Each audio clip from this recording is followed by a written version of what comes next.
Halo pemirsa, apa kabar Anda hari ini? Semoga selalu sehat di masa pandemi dan selalu bersemangat untuk menjalani aktivitas. Bagi pemirsa yang harus tetap bekerja di luar rumah, jangan lupa untuk selalu menggunakan masker.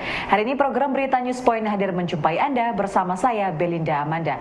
Selama 30 menit ke depan, Newspoint akan menyajikan berita terbaru seputar Universitas Brawijaya dan Malang Raya. Jangan kemana-mana, keep on our channel Newspoint.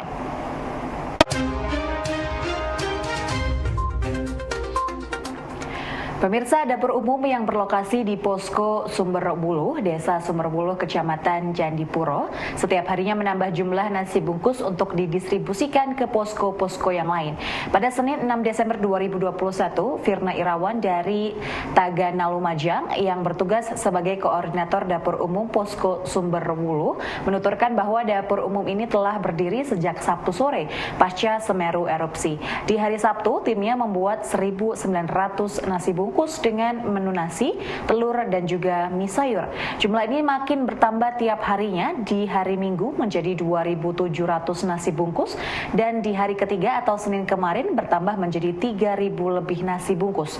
Jumlah ini merupakan nasi yang didistribusikan dalam sekali jam makan, yakni makan pagi atau siang dan sore ataupun malam. Adapun lokasi pendistribusian nasi bungkus ini dilakukan oleh tim gabungan baik dari TNI Polri maupun relawan lain ke beberapa posko pengungsian seperti di Balai Desa Kamarkajang, Sumberwuluh, Posko Kecamatan Candipuro, Posko Penanggal, dan posko-posko kecil lainnya. Firna mengatakan dapur umum ini akan terus berdiri hingga masa tanggap darurat selesai. Sore kita sudah berdiri, kita membuatkan 1.900 awal. Itu menu kita biasa karena tanggap darurat. Sementara kita nasi, terus kemudian telur sama mie sayur. Itu berarti kan sejak hari Sabtu sore. Sabtu sore ya Pak ya. Sabtu sore sampai sekarang sekitar ya berapa? Ini hari apa nih? Hari Selasa, ya Senin. Tiga hari ini ya Pak ya. 3 hari berdiri. Untuk satu harinya itu berapa kali produksi? Misalnya setiap jam makan apa aja Pak? Kita dalam kebencanaan itu ada dua kali makan. Jadi pertama itu pagi kadang sampai siang. Terus kemudian untuk kedua sore sampai malam. Ya, itu hari pertama sejumlah 1.900-an. Total satu harinya itu ya Pak? Satu pertama. Terus yang kedua itu 2.700. Terus yang ketiga ini 3.000 lebih sekarang. 3.000 lebih ya sekarang. Ya. 3.000 lebih itu berarti yang makan pagi dan juga sore. Sore totalnya itu. Enggak, satu kali makan. Wah, nambah terus ya Pak ya? Ya nambah terus. Karena kan awalnya kan pengungsi sedikit. Terus kita kan hanya pengungsi yang awal-awal dengan juga relawan. Terus yang kedua, pengungsi kan masih makin banyak. Jadi pertambahannya terletak pada situ. Pak, kalau untuk distribusi sendiri, ya. Itu ke posko pengungsian mana saja Pak? Kalau ke posko pengungsian itu ada Kamarkajang, Balai Desa Kamarkajang, Sumberwuluh, terus kemudian Kecamatan Candipuro, terus kemudian Penanggal, dan pos-pos kecil lainnya, gitu Mbak. Untuk distribusinya dibantu oleh siapa Pak? Semuanya yang ada di sini, ada kepolisian, tentara, TNI, dan lain sebagainya. Pak, kalau untuk berarti nanti dapur umum ini berdiri sampai kapan? Sampai tanggap darurat selesai. Tanggap darurat selesai. Ya, biasanya kan tanggap darurat itu antara 7 hari sampai 14 hari. Ya. Pemirsa, kebutuhan untuk pengungsi anak dan lansia di pos pengungsi Desa Sumberwuluh hingga hari ketiga masih kurang. Sukma, relawan desa yang berada di pos pengungsian Desa Sumberwuluh, kepada reporter Newspoint menuturkan saat ini kebutuhan untuk lansia dan anak seperti susu, diapers itu masih belum tercukupi. Saat ini hampir semua warga di desanya sudah berhasil dievakuasi ke posko pengungsian yang ada di beberapa titik di Candipuro seperti kantor koperasi dan kantor kecamatan. Untuk sekarang per 6 Desember ini tadi sudah sekitaran jam 1 siang untuk masyarakat harus dievakuasi untuk pergi ke koperasi, gedung koperasi sama kecamatan karena kita zona merah. Untuk kebutuhan yang sangat dibutuhkan untuk sekarang ini obat-obatan, eh, terus susu anak, pampers, sama lansia, pampers lansia. Sebenarnya kalau untuk desa Sumberwuluh sendiri kemarin pas saat erupsi Mbak, itu terdampak seperti apa, parah atau bagaimana, bisa ceritakan? Parah. Parah. Ada 3 dusun yang terdampak, yaitu dusun Kajar Kuning, sama Kebon Deli Utara, sama Kamar Pajak. Itu terdampak hancurnya dusun karena erupsi dan lahar dinginnya dan lahar panasnya. Kira-kira kalau jarak dari Sumberwuluh sendiri ke Semeru tuh berapa kilo Mbak kira-kira? Sekitaran dari pos pantau itu 67. 67. Nah, sedangkan kesini itu lebih dari 100.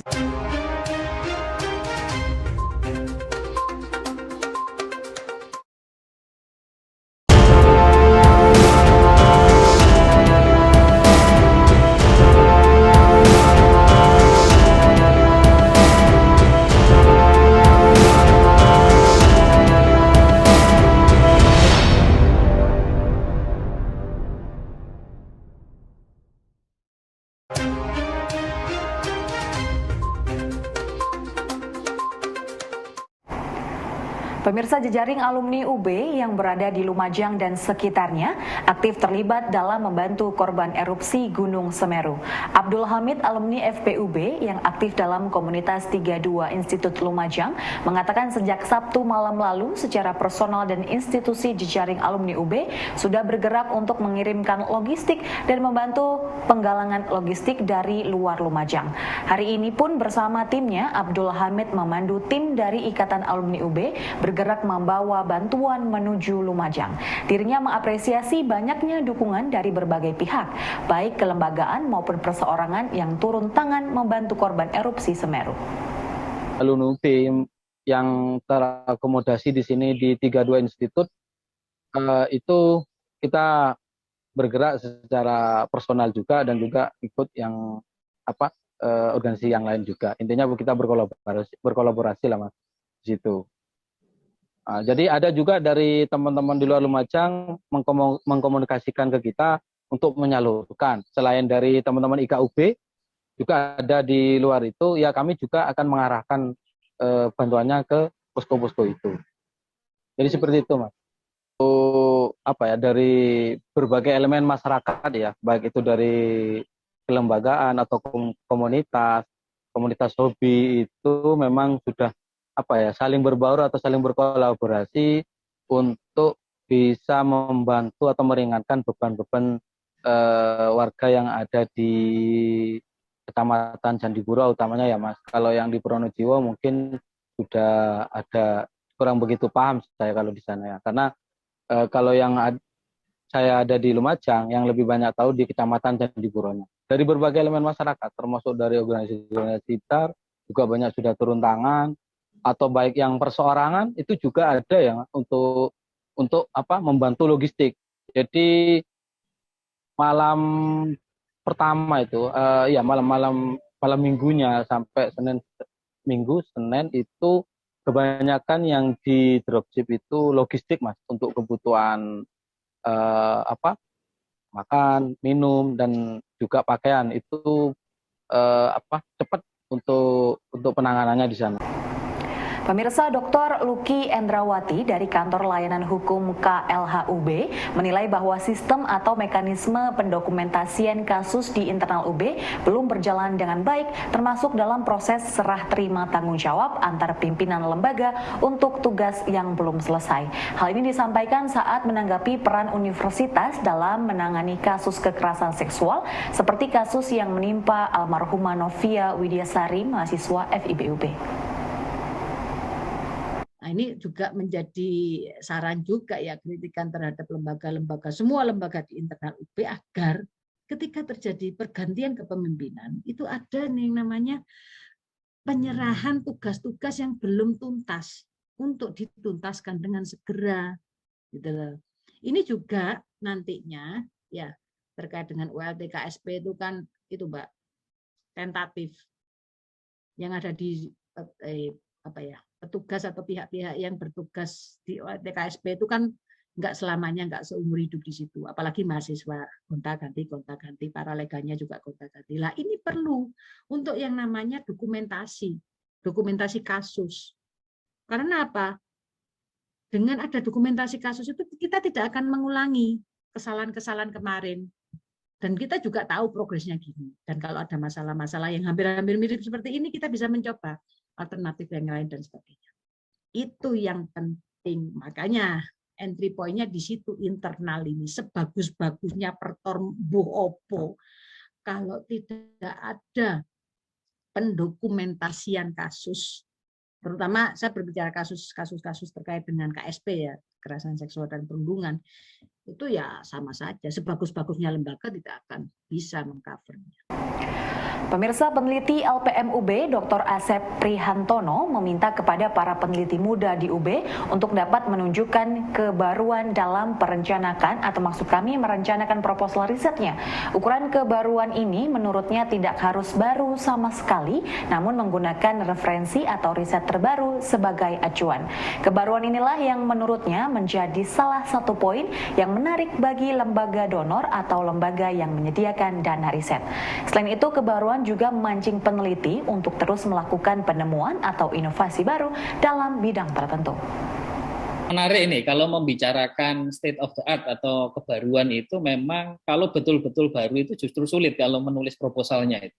Karena pijakan ilmiahnya itu masih belum banyak. Sehingga memang kadang kebaruan ini dilihat dari yang penelitian sudah ada tapi menggunakan misalnya pisau analisis yang baru, kemudian ada beberapa gap penelitian yang selama ini terlewatkan, yaitu beberapa hal yang memang sampai saat ini ukuran dari baru itu juga itu plus juga dengan biasanya kita menggunakan referen-referen yang tahun yang baru begitu.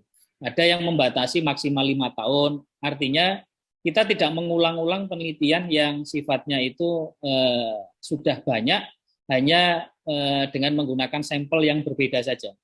Tapi ini juga tidak selamanya tepat juga, karena di luar negeri itu mereka sudah melakukan banyak penelitian, namun nanti kalau mereka sudah kehabisan SDA ya, sumber daya alam, kita di Indonesia itu banyak itu SDA yang belum dimanfaatkan atau belum dieksplorasi, itu justru menjadi menarik kalau di luar negeri untuk mengeksplorasi sumber daya alam Indonesia. Jadi saya kira itu memang sangat dinamis, namun untuk saat ini memang ukuran kebaruan riset itu kalau di proposal biasanya diukur dengan referensi yang digunakan itu baru-baru atau tidak, kemudian bagaimana dia bisa menunjukkan gap riset atau gap penelitian yang selama ini sudah.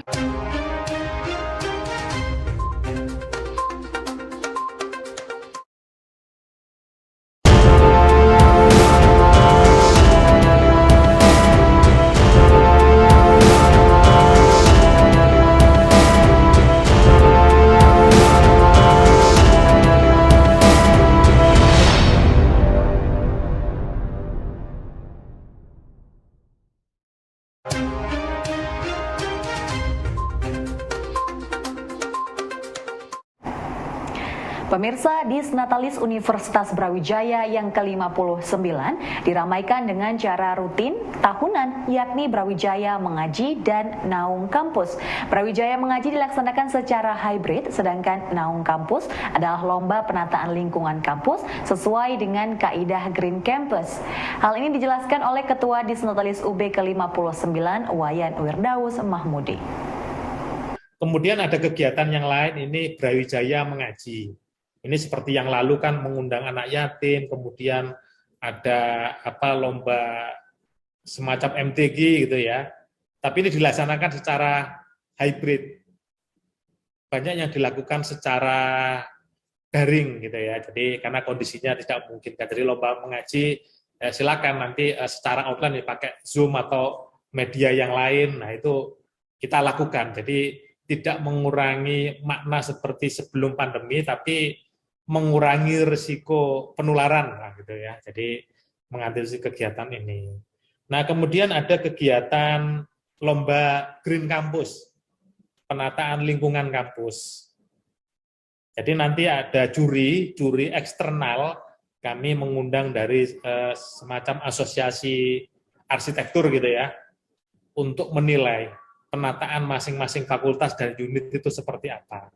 Artinya harapannya itu kampus itu kan menjadi lingkungan yang nyaman bagi seluruh sivitas akademika. Tidak, istilahnya jangan sampai menjadi tempat yang kotor lah, yang jorok gitu ya. Semuanya harus rapi, bersih gitu ya, tertata dengan baik sesuai dengan kaidah Green Campus yang hemat energi, kemudian ventilasinya seperti apa, itu semua akan dinilai. Apalagi terkait pandemi ini itu sudah mulai berjalan persiapannya, kami tuntaskan sampai akhir Desember. Pesatnya perkembangan marketplace menjadi atensi Aprilia, anggota Student Entrepreneur Club VIA, dengan terjun ke bisnis fashion dengan brand ready to use yang menjadi passion dirinya. Memanfaatkan marketplace Shopee, saat ini April mampu menjual hingga 100 potong baju dalam setiap bulannya. April mengaku banyak terbantu dengan aktif di Student Entrepreneur Club karena selain menambah jejaring, juga ada mentoring bagi dirinya untuk sharing dan konsultasi mengenai perkembangan bisnisnya.